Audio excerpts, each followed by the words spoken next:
ఈ రోజున పరిపూర్ణానంద స్వామి వారు హిందూపురం నియోజకవర్గంలో స్వతంత్ర అభ్యర్థిగా పోటీ చేయడానికి నిలబడారంటే అక్కడి ప్రజలందరి అదృష్టం.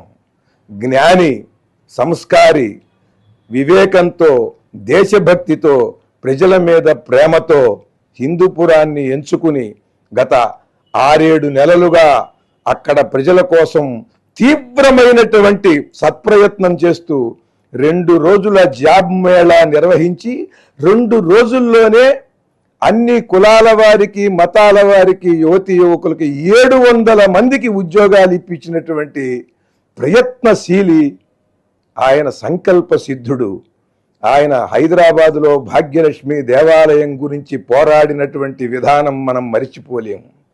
ఆయన చేసినటువంటి ప్రతి ఉద్యమము కూడా హిందూ మతానికి, భారతీయ సంస్కృతి సంప్రదాయాలకి కూడా బలాన్నిచ్చేటువంటిది. ఆయన భారతీయ సంస్కృతి సంప్రదాయాల కోసం అంకితమైనటువంటి మహానుభావుడు, జ్ఞాని, 6 భాషలు మాట్లాడేటువంటి భాషా కోవిదుడు. తెలుగు, తమిళం, మలయాళం, హిందీ, సంస్కృతం, ఇంగ్లీషు చక్కగా మాట్లాడి తనదైనటువంటి భావాన్ని పరమాద్భుతమైనటువంటి ప్రకటనతో అవతల వారి హృదయంలో చక్కని ముద్ర వేసి ప్రసన్నముగాను, గంభీరముగాను, ఉన్నతముగాను, తీవ్రముగాను తన బోధతో, ప్రవచనంతో అందరినీ మంత్రముగ్ధులను చేసి వారికి స్ఫూర్తి కలిగించి, ప్రేరణ కలిగించి వారిని సన్మార్గంలో నడిపేటువంటి సద్గురువు. అటువంటి ఆయన ఇవాళ ఈ రాజకీయాలలోకి ప్రవేశం చేశాడంటే ఈ రాజకీయాలు ఎంత దుర్మార్గంగా ఉన్నాయో చూడండి.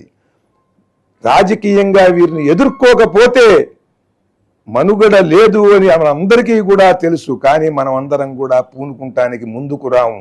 అలా ఒక మహానుభావుడు, ఒక సన్యాసి ఈ రోజున రాజకీయాల్లోకి ప్రవేశించి స్వతంత్ర అభ్యర్థిగా కూడా నా ప్రభావం చూపిస్తాను, నా ప్రేమతో, నా కృషితో, నా త్యాగంతో ఈ ప్రజల హృదయాన్ని దోచుకుంటాను, నేను వీరందరికీ మద్దతుగా, అండగా నిలిచి అద్భుతమైన ప్రగతిని తీసుకువస్తాను అని దార్శనికతతో హిందూపురంలో నిలబడినటువంటి ఆ పరిపూర్ణానంద స్వామికి సంపూర్ణంగా నేను మద్దతు పలుకుతున్నాను. ఆయనకి జేజేలు పలుకుతున్నాను. ఆయనకి సంపూర్ణమైనటువంటి విజయాన్నిమ్మని భగవంతుణ్ణి ప్రార్థిస్తున్నాను.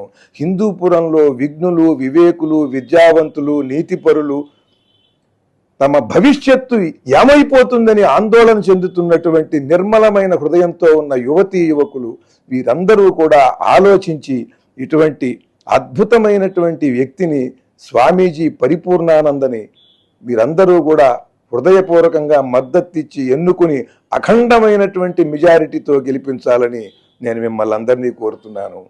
జై పరిపూర్ణానంద. అగ్గిపెట్టె గుర్తుకే మీ ఓటు. జై తెలుగు, జై భారత్.